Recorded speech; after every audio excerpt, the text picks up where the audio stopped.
तरशोपासते तया मामध्यमेधयाग्ने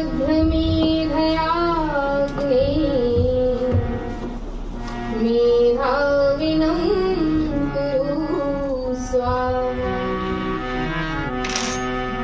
मेधाविनं कुरु स्वाहा।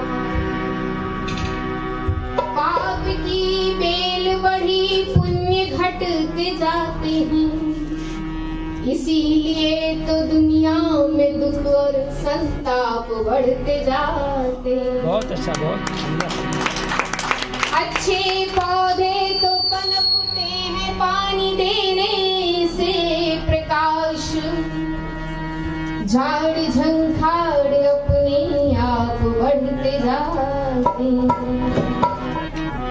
झाड़ झंखाड़ अपने आप बढ़ते जाते हैं।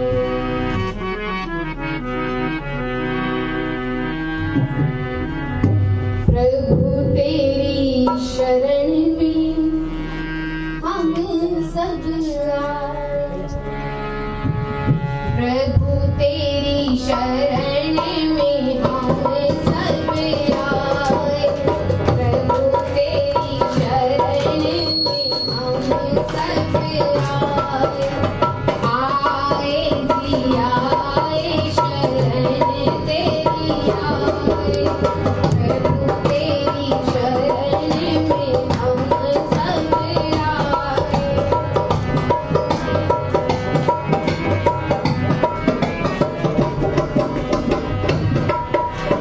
तेरे खजाने भरे मेरे दाता, तेरे खजाने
उपस्थित श्रद्धेय आचार्य जी, वेदों की दुमदुमी बजा रहे आदरणीय आचार्य जी, हमारे अतिथिगण, उपस्थित समस्त शिक्षकगण, अध्यापिकाएं, नन्हे मुन्ने प्यारे बच्चों,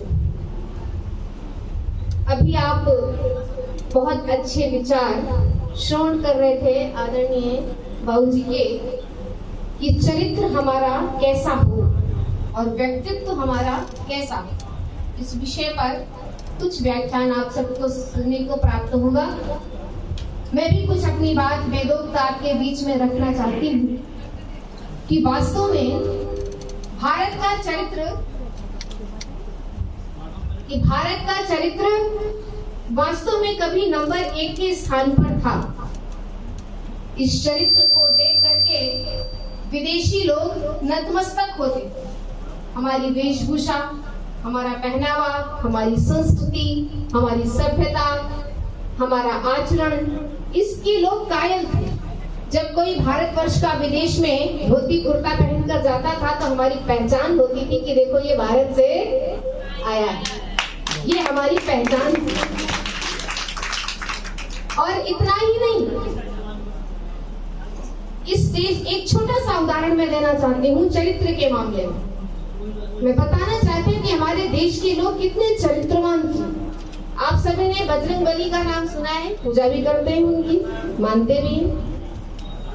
तो हनुमान जी जिस समय माता सीता की खोज करने के लिए अशोक वाटिका गए, लंका गए, और उस लंका में जब रावण के भवन में प्रवेश किया तो रात्रि में खोज रहे हैं कि माँ सीता कहीं मिल जाए।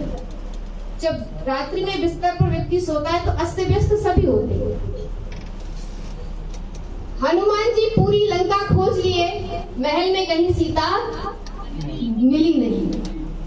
फिर बाद में विभीषण के द्वारा उन्हें पता लगा कि लंका में अशोक वाटिका के नीचे माँ सीता बैठी है। खैर वो सब खोज करके आए भगवान श्री राम के पास।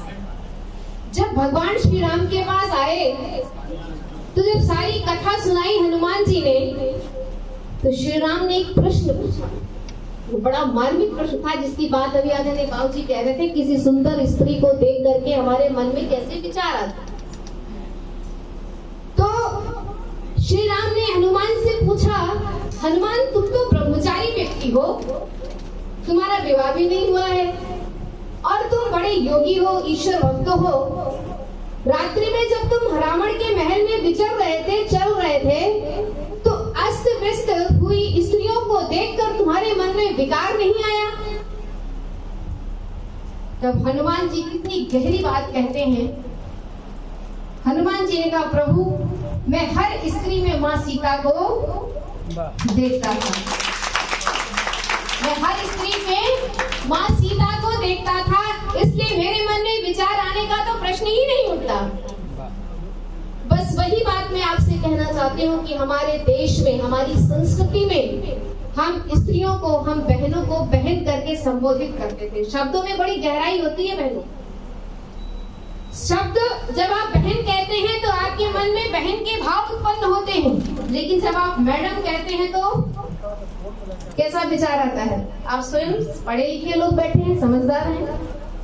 जब आप माँ कहते हैं तो आपके हृदय में माँ की भावनाएं उत्पन्न होती हैं। जब आप बेटी कहते हैं तो आपके हृदय में बेटी के भाव उत्पन्न होते। मैं 2 लाइन कहना चाहती हूँ कि भैया रे भैया, हो भैया रे भैया, हमने खून से अपने देश की सींची थी फुलवारियां, और फैशन परस्ती खुद गर्जी की लग गई अब बीमारियां। पहले वेद पढ़े अब नोबेल है, पहले स्थिर थे अब मुकबिल हैं, पहले जीते थे अब हारे हैं, पहले समता थी अब गिरावट है। अरे गांव गुरु और मेहनत कश पर चलती रोज कटारियां। भैया रे भैया, ऐसा हमारा भारतवर्ष था। यहाँ के लोग बड़े महान थे। छोटी समय ज्यादा नहीं है मैं दोनों, इसलिए एक छोटी सी अपने भारत का इतिहास गीत के माध्यम से रखना चाहते हैं। जरा सुनना, बस कहते हैं वाणी को विराम देंगे क्या। हमारे देश की महिमा बड़ी सुहानी है, सब सबसे निराली है, सबसे पुरानी है। हमारे देश की महिमा बड़ी सुहानी है, सबसे निराली है, सबसे पुरानी है।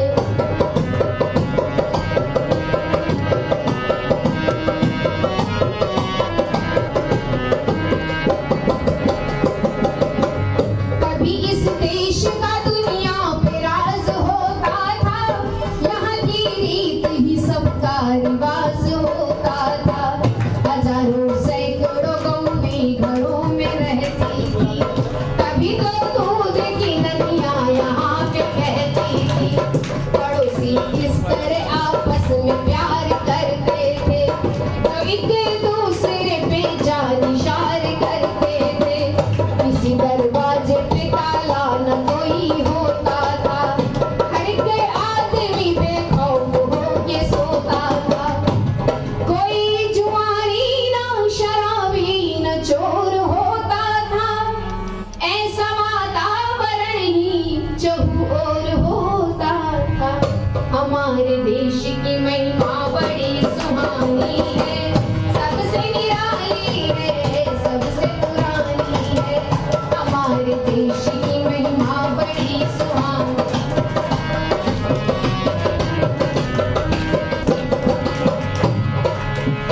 हमारा देश ही मालिक था हर खजाने का, सोने की चिड़िया गुरु जमाने का। पद हासिल था इसको देवघर कहाने को, यही था एक ही दे दर सर झुकाने को। हर एक जान का दाता इसे बताते थे, कलाएं सीखने सारे यहीं पे आते थे।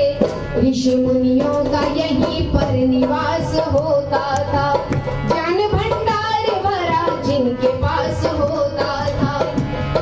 दिशाएं गूंजती थी वेद की ऋचाओं से, सुगंधी फैलती थी हवन की हवाओं से।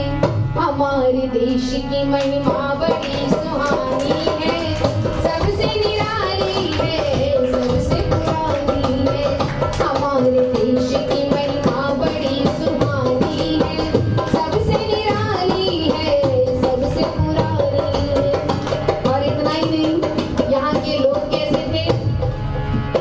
यहीं पे राम का आदर्श नजर आया है, यहीं पे कृष्ण ने गीता का गीत गाया है। यहीं पे भरत के भाइयों के लगे मेले हैं, इन्हीं की गोद में अर्जुन व भीम खेले हैं। हुए हैं भीष्म व द्रोणा चतुरशिला शानी, कहीं पर हरिश्चंद्र और कर्ण थे दानी। कहीं हनुमान और विदुर जी की भक्ति है, कहीं पर ब्रह्मचर्य की अमोघ शक्ति है। लुटाई दौलतें इन पर सदा बहारों से, किया सिजदा इसी धरती की चांददारों ने। हमारे देश की महिमा बड़ी सुहानी है, सबसे निराली है, सबसे पुरानी है। और केवल पुरुष वर्ग ही नहीं, इस देश की बहनें भी बड़ी विद्वान थी। और कैसी थी? यहाँ की देवियां विदुषी महान होती थी, देव की लाडली अग्नि समान होती थी। सभी सीता अनुसुईया शकुंतला जैसी, गार्गी लोपा मुद्रा मदालसा जैसी। गार्गी भारती जब उठ के बात करती थी, याज्ञवल्क्य व शंकर को मात करती थी। जभी कुंती व कौशल्या की याद आती है, तभी सम्मान में गर्दन मेरी झुक जाती है। पथिक इतिहास में ये खोज हमने भारी की, सदा पूजा हुई इस देश की सन्नारी की। हमारे देश की महिमा बड़ी सुहानी है, सबसे निराली है, सबसे पुरानी है। हमारे देश की महिमा बड़ी सुहानी है, सबसे निराली है, सबसे पुरानी।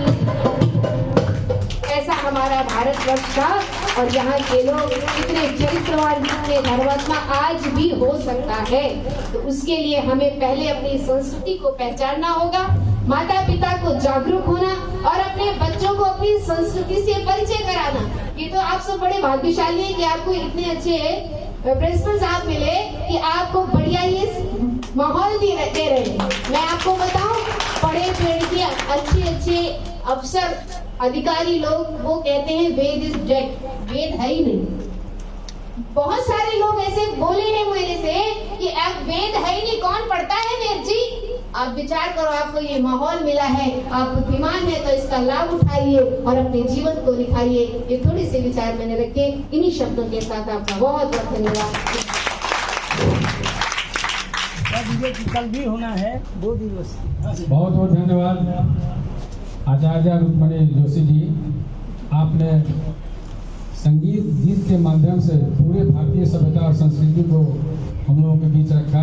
वास्तव में हमारा पुरातन इतिहास क्या रहा है, हमारी सभ्यता क्या रही है, हमारी संस्कृति क्या रही है, और ईश्वर से अलग कुछ नहीं है। बिना ईश्वर का एक पत्ता भी नहीं सकता, कण कण में ईश्वर का वास है। कहते हैं ना ईश्वर